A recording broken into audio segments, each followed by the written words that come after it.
우리 로마서 1장 16절 17절 말씀 신약성경 239면에 있습니다. 제가 읽습니다. 내가 복음을 부끄러워하지 아니하노니 이 복음은 모든 믿는 자들에게 구원을 주신 하나님의 능력이 됨이라. 먼저는 유대인에게요 그리고 헬라인에게로다. 복음에는 하나님의 의가 나타나서 믿음으로 믿음에 이르게 하나니 기록된 바 오직 의인은 믿음으로 말미암아 살리라 함과 같으니라. 아멘. 여러분, 오늘 이 시대의 교회 속에서 개혁되어져야 할 것은 어떤 것이 있다고 생각하십니까? 우리 권사님 생각하시는 교회가 개혁되고 교회가 새로워져야 되는 것이 무엇이 있다라고 생각하십니까? 아마 나름대로 교회가 좀 새로워지고 바뀌어야 되고 개혁되어져야 할 것 같다라고 하는 이 상황들을, 그러한 생각들을 하고 계시리라 생각이 되어집니다. 마틴 루터도 마찬가지입니다.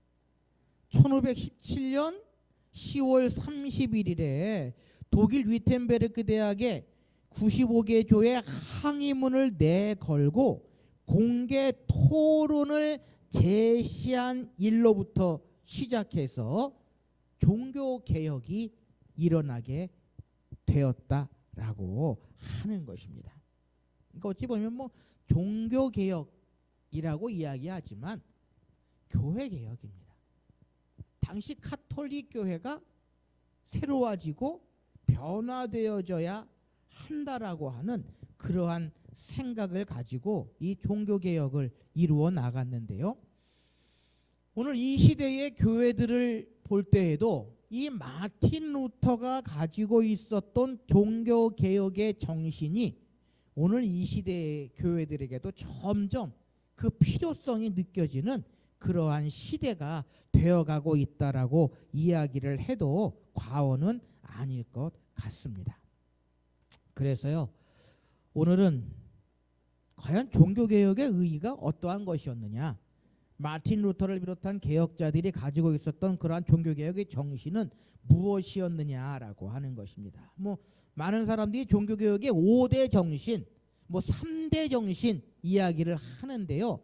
5대 정신이라고 하기보다는 3대 정신이라고 하는 것이 더 그 의미가 뚜렷하고요. 나중에 후반부에 그럼 5대 정신에는 어떤 것들이 또 추가가 되냐라고 하는 좀 말씀을 좀 함께 드리면서 종교개혁주일의 종교개혁의 의의를 좀 함께 살펴보려고 합니다.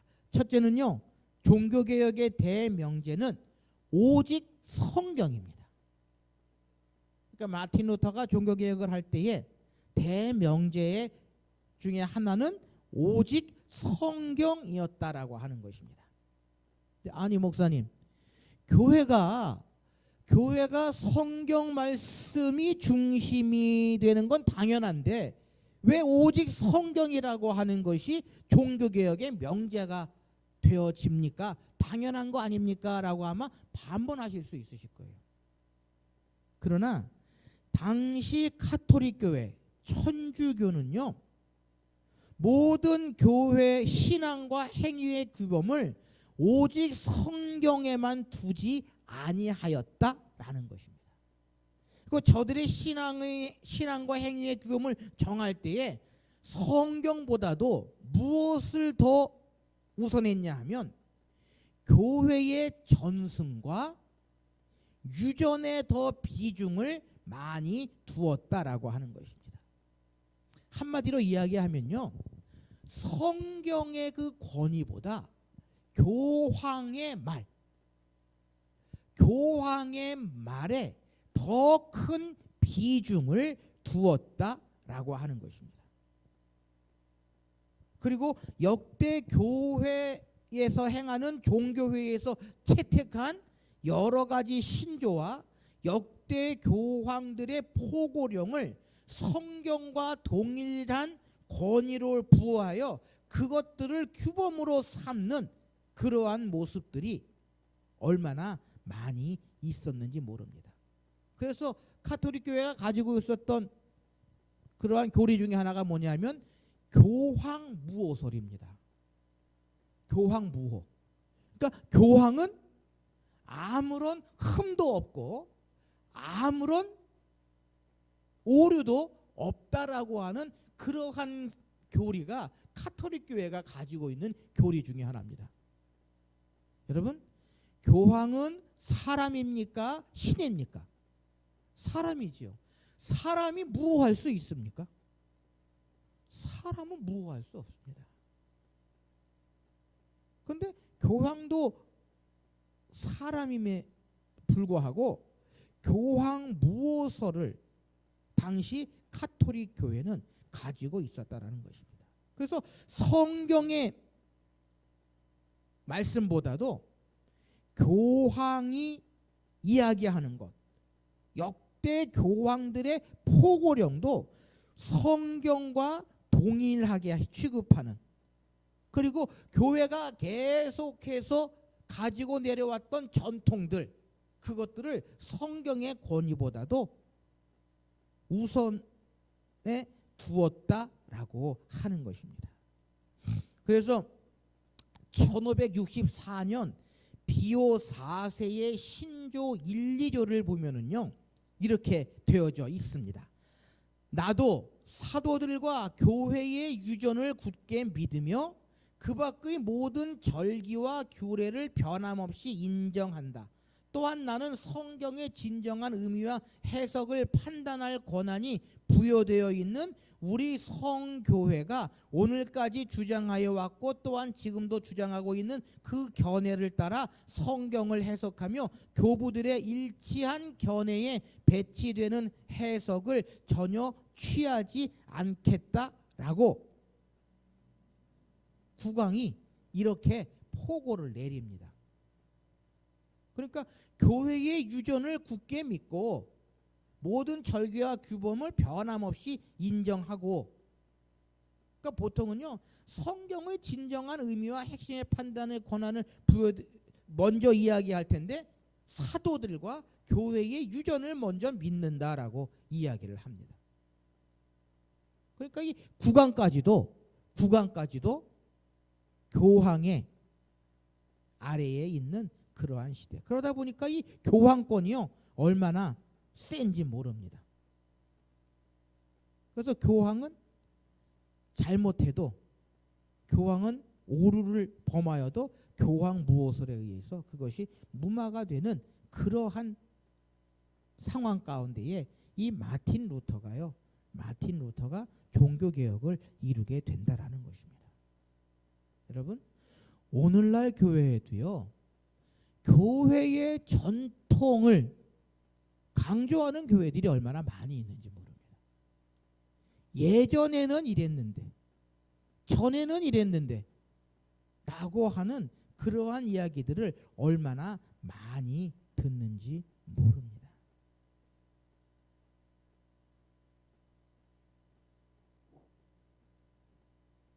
그래서 마틴 루터가 종교개혁을 이룰 때의 가장 첫 번째 명제는 오직 성경입니다. 모든 성경은 하나님의 감동으로 된 것이요, 교훈과 책망과 바르게 함과 의로 교육함에 유익하다라고 하는 말씀을 무시하고 교황의 포고령, 그리고 교회가 쭉 가지고 나왔던 전승과 유전에 더 큰 비중을 두게 되었다라는 것입니다. 사랑하는 성도 여러분, 오늘 이 시대에도요, 교회는 말씀으로 돌아가야 합니다. 성경으로 돌아가야 합니다. 서로 사랑하라라고 하시는 그 말씀, 우리의 삶 속에 실천되고 그것을 행해야 한다라는 것입니다. 입으로는 말로는 사랑한다고 이야기하면서도요, 행하는 것들을 보면 전혀 사랑이 없는 그러한 모습들, 그러한 일들을 이루어 나가는 모습들이 얼마나 많이 있는지 모릅니다. 그래서 교회가 성경의 말씀만으로 돌아가면 교회는 편안하고요, 은혜롭고요, 아무 문제 없이 성장하고 부흥할 수 있다라는 것입니다. 그런데 이 말씀 따로 삶 따로, 성경 따로 믿음 따로, 그것이 오늘 교회가 가지고 있는 가장 큰 문제요, 교회가 개혁해야 할 가장 기본적인 일이다라고 하는 것을 우리가 기억해야 한다라는 것입니다. 두 번째로 마틴 루터의 종교개혁의 대명제는요, 오직 은혜다라는 것입니다. 오직 은혜다. 그래서 성도들은 누구든지 하나님 앞에 나아갈 수 있고 하나님의 은혜로 죄 사함을 받을 수 있다라는 것입니다. 그런데 당시 카톨릭 교회가 가지고 있었던 그러한 교리는요, 사제, 지금으로 말하면 신부지요. 사제직의 기능에 대한 개혁을 마틴 루터는 강조하고 있는 것입니다.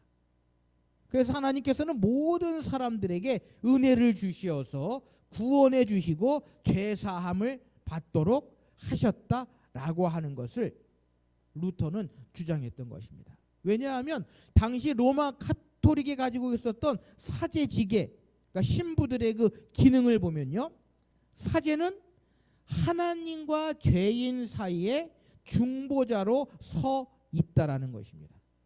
여러분, 하나님과 죄인 사이의 유일한 중보는 누구이십니까? 예수 그리스도이시죠. 그런데 이 사제들이 하나님과 죄인 사이의 중보자로 서 있다라고 당시 카톨릭 교회는 그러한 교리를 가지고 있었다라는 것입니다.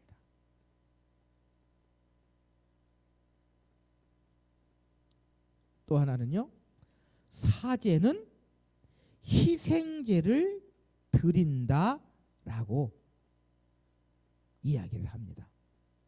그래서요, 참된 제사장직에 따르는 특수한 신분이지 제사장은 마땅히 드릴 제물이 있어야 한다는 것입니다. 그래서 신부는 희생을 드려야 하는데 그것이 바로 미사제라고 이야기를 하고요, 일반 신자가 제물 없이 하나님께 못 나가므로 사제가 미사를 드림으로 대신 나아갈 수 있다라는 것입니다.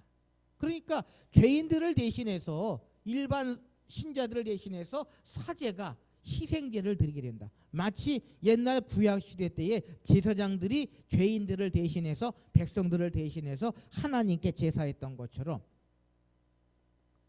그런데 이 문제는요, 예수 그리스도의 십자가의 죽으심으로 말미암아 모든 사람이 하나님 앞에 나아갈 수 있게 되었다라고 하는 성경의 그 말씀, 성경의 진리에 위반되는 겁니다.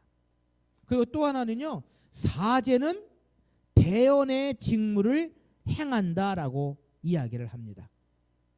다시 말하면 사제에게 죄를 고백하는 고해성사를 강조합니다. 그래서 고해성사하면 제일 마지막에 사제가 뭐라고 얘기하냐면 내 죄를 사했다라고 이야기를 합니다. 여러분, 죄 사함의 권세는 누가 있습니까? 하나님만이 있으세요. 그런데 이 사제가 대언의 직무가 있다라고 해서 신자들이 사제에게 고해성사를 하고 그것을 들은 신부가 하나님께 중보해주고 그리고 죄 사함을 받게 하는 그러한 모습들, 바로 이것은요, 성경의 기본 진리, 성경의 교리에 위배된다라는 것입니다.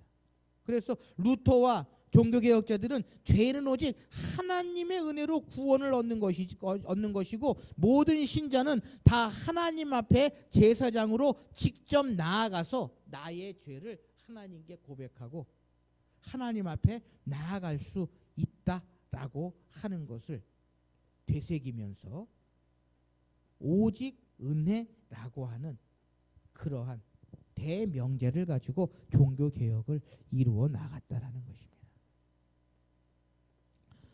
여러분, 히브리서 10장 19절 말씀에 보면은요, 그러므로 형제들아 우리가 예수 그리스도의 피를 힘입어 성소에 들어갈 담력을 얻었나니 그 길은 우리를 위하여 휘장 가운데 열려놓으신 새롭게 산 길이요 휘장은 곧 저의 육체라고 성경은 분명히 이야기하고 있습니다. 그러니까 우리가 사제를 통해서 사제한테, 신부한테 고해성사하고 해서 내 죄악이 없어지는 것이 아니라 내가 하나님께 나아가 회개하고 고백하고 그로 말미암아 하나님의 은혜로 구원받는, 죄 용서를 받는 그러한 모습이, 그러한 것이 성경에 가지고 있는 말씀이지, 누구를 통해서 대신해서, 사제를 통해서, 신부를 통해서 결코 아니다라는 것입니다. 더 나아가 구원의 은혜는 예수 그리스도의 공로로 우리에게 주신 하나님의 값비싼 은혜다라는 것입니다. 바로 그래서 루터는요, 오직 은혜라고 하는 대명제를 가지고 당시 가톨릭 교회가 행하고 있는 잘못된 것들, 잘못된 교리, 잘못된 모습들을 새롭게 변화하게 되었다라고 하는 것입니다. 세 번째 명제는요, 오직 믿음이다라는 것입니다. 그래서 오늘 본문이 로마서 1:17에 복음에 나타나서 믿음이라고 하니 오직 의인은 믿음으로 말미암아 살리라라고 하는 이 말씀처럼 우리가 믿음으로, 예수 그리스도를 믿음으로 구원에 이르고 예수 그리스도를 믿음으로 말미암아 살아갈 수 있다라고 하는 것입니다. 우리가 구원에 이르는 길도요, 오직 믿음으로 말미암아 구원을 이루고, 우리가 믿음으로 말미암아 하나님의 백성이 되는 것이지요, 다른 것은 없다라는 것입니다. 그런데 당시 가톨릭 교회가 가지고 있었던 것은요, 믿음으로 말미암아 구원에 이르는 것이 아니라 무엇로 구원에 이릅니까? 천국을 갑니까?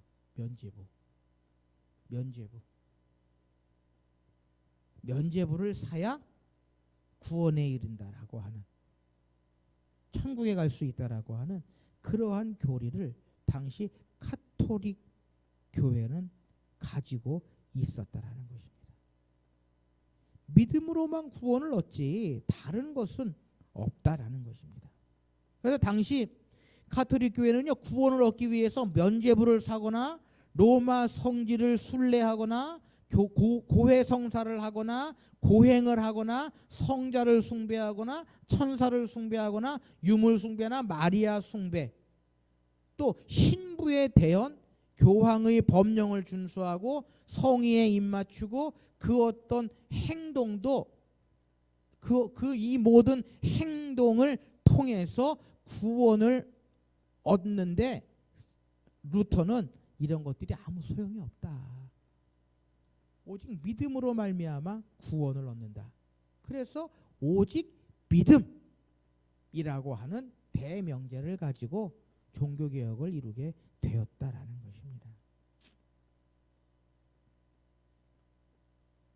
또 네 번째 대명제는요, 오직 예수입니다. 오직 예수. 사제도 아니고 교황도 아니고 예수 그리스도만 의지하고 나아가야 한다. 또 하나는요, 오직 하나님께 영광. 오직 하나님께 영광. 그래서 오직 성경, 오직 은혜, 오직 믿음, 이것이 마틴 루터가 가지고 있었던 종교개혁의 대명제입니다. 그러니까 가장 가톨릭 교회가 등한시하고 가톨릭 교회가 범하고 있는 잘못, 우에 반해서 루터는 이러한 명제를 가지고 종교개혁을 이루었다라는 것입니다. 사랑하는 성도 여러분, 오늘 이 시대의 교회들의 모습 가운데에서도 이러한 모습이 얼마나 필요한지 모릅니다. 오직 성경, 오직 은혜, 오직 믿음. 그래서 하나님의 말씀이라면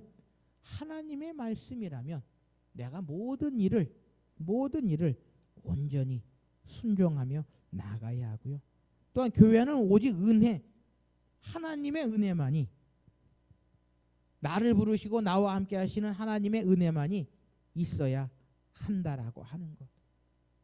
또 오직 믿음으로 모든 일을 이루어 나가는 그러한 모습이 오늘 이 시대의 교회들 가운데에서도 있어야 한다라는 것입니다. 오늘 이 시대의 교회가 세상에서 어떠한 위치에 처해져 있습니까? 아마 우리가 아는 것처럼요. 우리가 아는 것처럼 신뢰가 많은 것이 아니라 교회가 신뢰를 잃어버리고 성도들이 신뢰를 잃어버리는 그러한 시대 살고 있습니다. 그러기에 이 시대의 교회들은 개혁자들의 믿음, 개혁자들의 신앙, 그 정신을 다시 한번 되돌아볼 수 있어야 한다라는 것입니다. 늘 말씀드리면 세상 사람들이 교회에 대해서, 믿는 자 사람들에 대해서 하는 이야기가 무슨 이야기가 있습니까? 너나 잘하세요. 너나 잘하세요. 그게 얼마나 우리 교회와 성도들에게는 뼈아픈 소리인지 모릅니다. 우리가 성경대로 살아가지 못했고 은혜 가운데에 나아가지 못했고 믿음이 없는 그러한 신앙생활, 그러한 교회 생활을 했기에 믿지 않는 자들에게 그러한 이야기를 들을 수밖에 없는 상황이 되었다라는 것입니다. 그래서요, 젊은 목회자들, 젊은 목사님들은 이 시대에 종교개혁이 이루어져야 한다. 아니, 교회개혁이 이루어져야 한다라고 하는 그러한 말씀들을 얼마나 많이 하시는지 모릅니다. 사랑하는 성도 여러분, 교회개혁이라고 하는 것 멀리 있는 것이 아니라 우리 앞에 펼쳐져 있는 일입니다. 저와 여러분들 앞에 펼쳐져 있는 일입니다. 교회가 개혁되기 위해서는요, 예수님을 닮은 사람들이 날마다 더해야 합니다. 그리고 교회 안에는요, 모든 것들을 은혜로운 눈으로 바라보아야 합니다. 율법, 규칙, 규범 그런 것들이 아니라 오직 은혜로 모든 일을 이루어 나갈 수 있어야 한다는 것입니다. 종교개혁은요, 항상 현재적인 의미를 지니며 교회는 항상 자기 갱신을 시도해야 한다라는 것입니다. 그래야 교회가 살아날 수 있고, 그래야 교회가 부흥할 수 있고, 그래야 교회가 이 썩어져가는 세대에 빛과 소금의 역할을 감당할 수 있다라고 하는 것 다시 한번 기억하시면서 우리가 먼저 오직 성경, 오직 은혜, 오직 믿음으로 모든 일들 이루어 나가시는 저와 여러분들이 되실 수 있으시기를 바랍니다. 함께 기도하십시다. 사랑하는 하나님, 감사합니다. 마틴 루터가 당시 가톨릭 교회의 부패한 모습, 바르지 못한 믿음과 신앙의 모습을 용기 있게 개혁을 외쳤던 종교개혁주일, 참으로 저 먼 옛날 있었던 일이 아니라 오늘 이 시대에 우리 가운데에서도 일어나야 할 일임을 기억하게 하여 주시옵소서. 나 자신이 먼저, 우리 교회가 먼저, 이 시대에 교회와 성도들이 먼저 다시금 오직 성경, 오직 은혜, 오직 믿음의 대명제를 기억하며 바른 믿음과 신앙으로 나아가는 저희들 되게 하여 주시옵소서. 무엇보다도 예수님을 닮은 은혜로운 교회들이 날마다 더하게 하시고 그 길이 교회를 새롭게 하고 교회를 변화시키고 교회가 개혁되어지는 일임을 기억하며 저희들이 먼저 그 길로 나아가기에 부족함이 없도록 주님 지키시고 인도하시고 보호하여 주시옵소서. 모든 것 주님께 의탁하오며 이 모든 말씀 우리 주 예수 그리스도의 이름으로 기도하옵나이다. 아멘.